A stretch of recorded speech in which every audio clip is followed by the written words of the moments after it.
안녕하세요. 이번 단어는 States of Consciousness에 관한 내용입니다.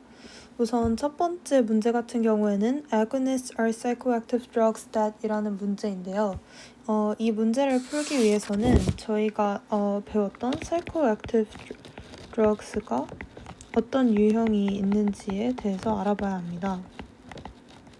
우선 첫 번째로 향정신성 약물이 어떻게 작용하는지를 알아보자면 저희 뇌에는 blood-brain barrier이라는 게 있어요. 이게 바로 혈액 내 장벽이라는 건데 이 장벽이 있기 때문에 병원체라든지 아니면 혈액 내에 있을 수 있는 위험 물질로부터 우리 뇌를 지켜주는 역할을 하는데요. 그래서 굉장히 작은 물질들만 이 blood-brain barrier를 통과해서 들어갈 수가 있어요. 근데 psychoactive drugs 같은 경우에는 그 정도로 크기가 작고 또 원래 뇌에서 작용하는 뉴로트랜스미터처럼 작용하게 되는데 이제 각 신경 전달 물질은 그거의 고유한 뭔가 형태라든지 그런 거에 맞게 만들어져 있는 리셉터가 있는데 리셉터라는 거는 리셉트가 이제 뭔가 받아들이고 수용한다는 뜻을 갖고 있는 것처럼 말 그대로 그 특정 신경 전달 물질이 이렇게 딱 맞게 결합할 수 있는 수용체라고 보시면 됩니다. 그래서 psychoactive drugs에는 두 가지 종류가 있는데 하나는 agonist라는 종류이고 나머지 하나는 antagonist라는 종류입니다. 그래서 우선 agonist 같은 경우에는 원래 뉴로트랜스미터가 들어올 수 있는 이 공간에 뉴로트랜스미터의 모양을 따라해서 똑같이 결합할 수 있게 하고 그래서 이런 특징을 얘가 뉴로트랜스미터를 미믹한다고 하고 또 similar function을 할 수 있게 됩니다. 그와 반대로 antagonist 같은 경우에는 아예 그냥 이 리셉터 구멍 자체를 막아버리는 역할을 하는데요. 만약에 antagonist가 여기 리셉터를 막아버리게 된다면 they simply prevent the natural neurotransmitters from using the receptor site. 그래서 이제 신경전달 물질이 더 이상 이 수용체에 결합할 수 없게 함으로써 뭔가 이런 그런 신경전달 물질의 작용을 억제하는 그런 역할을 합니다. 그러면은 여기 1번 문제 같은 경우에는 agonist는 신경전달 물질의 역할 같은 거를 따라한다, 비슷하게 한다 이런 선지를 고르면 되니까 B번은 mimic and produce the same effect as certain neurotransmitters가 답이 됩니다. 그리고 두 번째 문제는 in comparison with older people, babies라는 문제인데 어린아이들 또는 아동들의 잠에 관련한 특징을 물어보고 있습니다. 여기는 이제 책 앞쪽에 보시면 특징을 두 가지 정도 찾을 수 있는데 일단 첫 번째 같은 경우에는 babies not only spend more total time sleeping than 이라고 되어 있는데 일단 첫 번째로 total time sleeping이 어른이나 나이 든 사람들에 비해서 그냥 잠자는 시간 자체가 길다는 걸 알 수 있고 두 번째 특징이 중요한데 they spend more time in REM sleep이라는 것입니다. 그래서 이제 아이들은 어른들이나 나이 든 사람들에 비해 렘 수면의 길이가 더 길다고 합니다. 이런 특징을 아시면은 이제 2번 문제인 in comparison with older people babies라고 하면은 답이 C인 spend more time in REM stage than other sleep stages라고 고를 수 있습니다.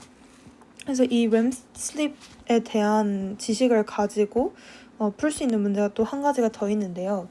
6번 문제 같은 경우에는 이제 activation synthesis theory라는 것을 설명하고 있습니다.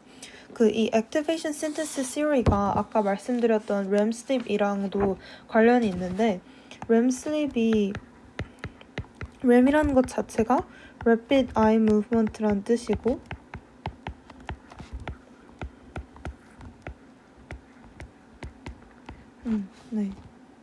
그래서 이 REM sleep의 특이한 점 중 하나가 우리가 잠을 자고 있는데도 불구하고 거의 깨어있는 것과 비슷한 정도의 뇌파를 관찰할 수 있다는 점에서 특징이 있는데 여기서 rapid eye movement 말 그대로 이때는 저희가 자고 있음에도 불구하고 안구가 이렇게 활발하게 움직이게 됩니다. 그래서 이게 무엇을 의미하냐 하면 이제 안구가 이렇게 막 움직이거나 그런 운동을 보이게 되면은 이제 뇌 중에서 또 후두엽 이쪽 부분이 occipital lobe라고 불리는데 이 부분이 시각 정보를 처리하는 영역이기 때문에 눈이 움직이게 되면 시각 정보가 들어왔나 하고 활성화되게 됩니다. 그럼 여기서 원래는 여기서 받아들인 시각 정보를 가지고 앞에 전두엽인 frontal lobe에서 이 뭐 정보를 해석하거나 종합하고 이런 역할을 해야 하는데 실제로 받아들인 정보가 있을까요, 없을까요? 그쵸. 왜냐면 저희가 잠을 자고 있기 때문에 실제로 들어온 정보는 없어요. 하지만 이제 뇌는 뭔가 계속 특정한 활동을 해야 하다 보니까 그래서 우리가 옛날에 가지고 있던 뭐 기억이라든지 받아들였던 정보들을 종합해서 스토리를 만들고 막 이렇게 종합하게 되는데 그런 과정이 저희의 dream, 즉 꿈으로 나타난다는 것이 바로 이 뒤에서 볼 수 있는 activation synthesis theory입니다. 그래서 이걸 바탕으로 6번 문제를 풀어보면 activation synthesis theory tries to explain 답이 C가 되겠죠. The origin and function of dreams. 네, 답이 C고요. 그리고 마지막 문제가 12번인데 이제 12번은 drug dependency 중에서 두 가지 tolerance withdrawal 중에서도 tolerance에 관한 내용을 다루고 있습니다. 그래서 그냥 한국어로 간단하게 정의를 하자면 tolerance는 내성, withdrawal은 뭐 금단 증상 정도로 이해하시면 좋을 것 같습니다. 근데 저희가 문제를 풀어야 하다 보니까 실제로 책에서 영어로 이런 용어들을 어떻게 설명하고 있는지를 알면 좋을 것 같은데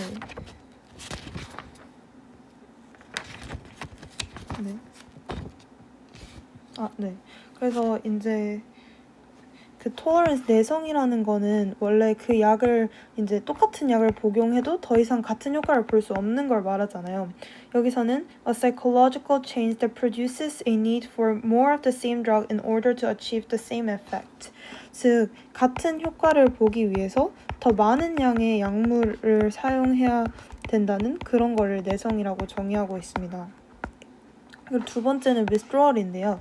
withdrawal은 이제 tolerance 내성이 생기면 결과적으로 금단 증상을 초래할 것이라고 얘기를 하고 있고 withdrawal은 말 그대로 약을 복용하지 않으면 생기는 그런 이상 증상이라든지 뭔가 그걸 굉장히 원하는 뭐 desire이라든지